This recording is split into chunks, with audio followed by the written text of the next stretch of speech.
ফিলিস্তিনে যা হচ্ছে, যে বর্বরোচিত হত্যাযজ্ঞ চলছে, সেখানকার নারী শিশু থেকে শুরু করে সমস্ত জনগণ যে বিপর্যয়ের মধ্যে দিয়ে দিন কাটাচ্ছে, সেটা আমরা কেউ ভাষায় প্রকাশ করার জায়গায় নেই। এরকম একটা বর্বরোচিত আক্রমণ এবং আগ্রাসন একটা দেশের উপর চলছে এবং আমাদেরকে সেটা দেখতে হচ্ছে। এবং এমন ঘটনা এই সময়টাতে ঘটেছে, হাসপাতালে হামলা থেকে শুরু করে প্রাণ পর্যন্ত সেখানে পৌঁছাতে দিচ্ছে না। এবং আমরা দেখলাম যে যখন বিরতি চলছে, সেই যুদ্ধবিরতি চুক্তি লঙ্ঘন করে আবারও এই আক্রমণের ঘটনা ঘটেছে। ফলে এই আক্রমণের আমরা তীব্র নিন্দা জানাই, প্রতিবাদ জানাই, ঘৃণা জানাই এবং সভ্যতার এরকম বর্বরোচিত হামলার বিরুদ্ধে বিশ্বের জনগণকে ঐক্যবদ্ধ হওয়ার আমরা আহ্বান জানাই। বন্ধুগণ, এই ফিলিস্তিনি মুক্তিকামী মানুষের যে সংগ্রাম, এই সংগ্রামের সাথে বাংলাদেশের জনগণের ঐক্যবদ্ধতার ইতিহাস দীর্ঘদিনের। এই ফিলিস্তিনি জনগণের পক্ষে লড়াই করতে গিয়েছিলেন 1981 সালে এই বাংলাদেশেরই 47 জন মানুষ, যারা ছিলেন বেশিরভাগ বামপন্থী দলের এবং মুক্তিযোদ্ধা, এবং তাদের মধ্যে 2 জন হিন্দু ছিলেন।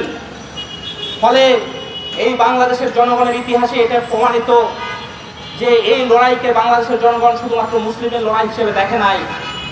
মুসলিম হিন্দু নির্বিচারে সমস্ত মানুষ ফিলিস্তিনের মুক্তিকামী মানুষের পক্ষে লড়াই করেছে। 8000 বাংলাদেশি তারা লড়াই করেছে।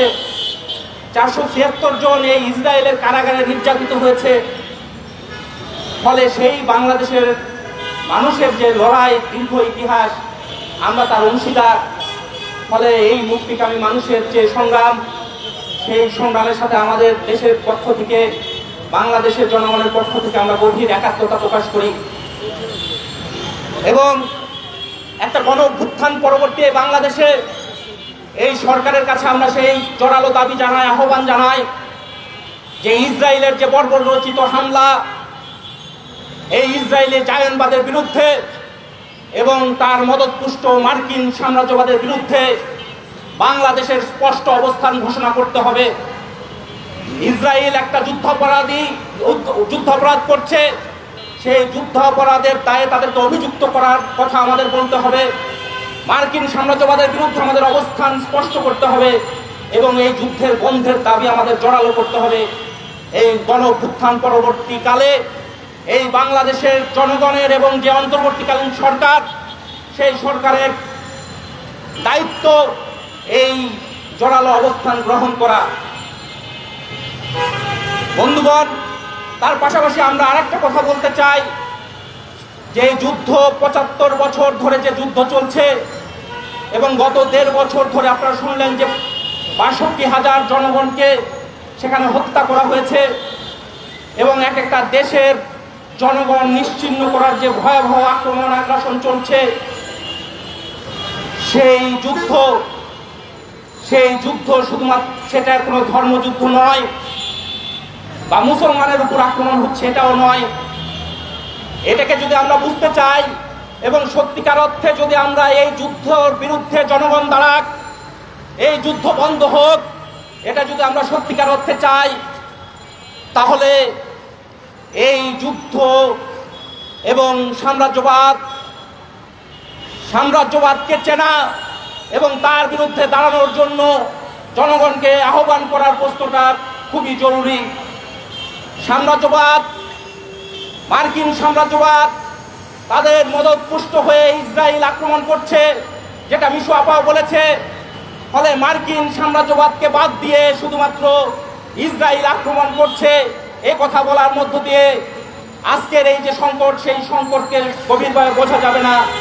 ফলে এটাকে সাম্রাজ্যবাদ হিসেবে চেনা, সাম্রাজ্যবাদ যে যুদ্ধ তৈরি করে, সাম্রাজ্যবাদ মানে অস্ত্র ব্যবসা, সাম্রাজ্যবাদ মানে দেশে দেশে মানুষকে হত্যা করা এবং যুদ্ধবাদ মার্কিন সাম্রাজ্যবাদ আজকে যে সেই জায়গায় মদত দিচ্ছে, এই কথা আমাদের স্পষ্ট করে আমরা সেই কথা যদি বলতে না পারি, তাহলে এই যুদ্ধ কেন হয়, যুদ্ধ কেন বাধে এবং মার্কিন সাম্রাজ্যবাদ কেন এটা বাঁধিয়ে রেখেছে, এটাকে আমরা স্পষ্ট করে বুঝতে পারবো না। এই কথা ফলে আমরা বারে বারে বলছি এবং এটা বুঝতে না পারলে আমরা এটা বুঝতে পারবো না কেন মধ্যপ্রাচ্যের দেশগুলো এরকম ভয়াবহ আক্রমণ হচ্ছে, কিন্তু সেই মুসলিম যারা মুসলিম দেশ সেই দেশগুলোর নেতারা এই যুদ্ধের বিরুদ্ধে অবস্থান নিচ্ছে না। অথচ দেশে দেশে মুক্তিকামী মানুষ, ইংল্যান্ড আমেরিকা থেকে শুরু করে খোদ ইসরায়েলের সাধারণ জনগণ এই যুদ্ধের বিরুদ্ধে তাদের অবস্থান ব্যক্ত করছে এবং নেতানিয়াহুকে যুদ্ধাপরাধী হিসাবে এবং তার বিরুদ্ধে মানুষের আন্দোলন করে উঠছে। তার এই জায়গাটার মধ্যেই আছে যে যুদ্ধবাজদের বিরুদ্ধে লড়াই। আজকে যুদ্ধবাজ বিরুদ্ধে লড়াই, সেটা সাম্রাজ্যবাদের বিরুদ্ধে লড়াই। আজকে যুদ্ধবাদের বিরুদ্ধে লড়াই যারা দেশে দেশে মুক্তিকামী জনগণ, গণতন্ত্রকামী মানুষ এবং বামপন্থী জনগণ আছে, তাদের ঐক্যবদ্ধতা এবং তাদের লড়াই। বন্ধুগণ, এই লড়াই ইতিহাসে আমরা দেখেছিলাম আর একভাবে। সেই ইতিহাস সোভিয়েত ইউনিয়ন সেদিন ছিল, স্ট্যালিন দাঁড়িয়েছিলেন দ্বিতীয় বিশ্বযুদ্ধের বিরুদ্ধে। স্ট্যালিন সারা বিশ্বের মুক্তিকামী মানুষের সেদিন একটা মূর্ত প্রতীক হিসেবে দাঁড়িয়েছিলেন, যার প্রশংসা করেছিলেন রোমানোলা, আইনস্টাইন, বার্নার্ড শো থেকে শুরু করে রবীন্দ্রনাথ। সেই যখন দ্বিতীয় বিশ্বযুদ্ধে লাল ফৌজ যখন সেদিন এগিয়ে গিয়েছে, তারা যখন ওই নাজি বাহিনীর বিরুদ্ধে দাঁড়িয়েছিলেন, তখন এই কথা যখন শুনতেন, রবীন্দ্রনাথ অসুস্থ ছিলেন। প্রশান্ত মহালানবী লিখেছেন যে রবীন্দ্রনাথের মুখ উজ্জ্বল হয়ে যেত এবং সেদিন দাঁড়িয়েছিলেন। ইউরোপ দখল করে নিচ্ছিল, যার সামনে দাঁড়াতে পারে না কেউ, মানুষ হলে দাঁড়াতে পারে না, এরকম কথা যে নাজি বাহিনীর সম্পর্কে ছিল, তার বিরুদ্ধে স্ট্যালিন সেদিন দাঁড়িয়েছিলেন, সোভিয়েত ইউনিয়ন দাঁড়িয়েছিল, লাল ফৌজ দাঁড়িয়েছিল। সেদিন সমাজতান্ত্রিক শিবির ছিল। স্ট্যালিন শান্তিনীতি চাপিয়ে দিয়েছিল সাম্রাজ্যবাদের বিরুদ্ধে। সেই সমাজতান্ত্রিক রাষ্ট্র নেই, সোভিয়েত ইউনিয়ন নেই। একদিন এই সাম্রাজ্যবাদের ধ্বজাধারীরা, মুক্তবাজার অর্থনীতির ধ্বজাধারীরা, তারা বলেছিল যে সমাজতন্ত্র নাকি যুদ্ধ বাধায়। সেদিন স্ট্যালিন বলেছিলেন যে আমরা অস্ত্র ধ্বংস করব, সারা বিশ্বে আমাদের অস্ত্র ধ্বংস করব, সবাই অস্ত্র ধ্বংস করুক। কিন্তু পুঁজিবাদী সাম্রাজ্যবাদী রাষ্ট্র সেদিন সেটা রাজি হয় নাই। আজকে এক বিরূপ বিশ্ব ব্যবস্থা, সমাজতন্ত্র নেই। ফলে আজকে দেখেন কি ভয়াবহ নির্যাতন, আক্রমণ এবং একটা দেশকে নিশ্চিহ্ন করে দেওয়া, জনগণকে নিশ্চিহ্ন করে দেওয়ার আয়োজন চলছে। তার বিরুদ্ধে সত্যিকার অর্থে যে দাঁড়ানো, সেই দাঁড়ানোর কোনো শক্তি নেই। ফলে আজকে যদি আমরা এই প্রশ্নটাকে না বুঝতে পারি, সাম্রাজ্যবাদকে যদি আমরা না জানি, কেন যুদ্ধ বাধে, কেন অস্ত্র ব্যবসার প্রয়োজন হয়, কেন অস্ত্র উৎপাদন হয়, মার্কিন সাম্রাজ্যবাদ আজকে কেন এই কাজগুলো করে, এটাকে যদি আমরা মানুষের কাছে নিয়ে যেতে না পারি, তাহলে আমাদের হাহাকার থাকবে, কান্না থাকবে, আর্তনাদ থাকবে, হয়তো বুক আর্তনাদ থাকবে, কিন্তু সেই আর্তনাদ দিয়ে মানুষের এই মুক্তি হবে না। ফিলিস্তিনের জনগণের সেই মুক্তি হবে না। যুদ্ধবিরোধী যে অবস্থান, সেই অবস্থান আমরা গড়ে তুলতে পারবো না। ফলে আমরা বাম গণতান্ত্রিক জোটের পক্ষ থেকে এবং আমাদের দলের পক্ষ থেকে দেশে দেশে যে মুক্তিকামী জনগণ যারা লড়াই করছে, যেটাই হচ্ছে আমাদের সবচেয়ে বেশি আশাবাদের দিক।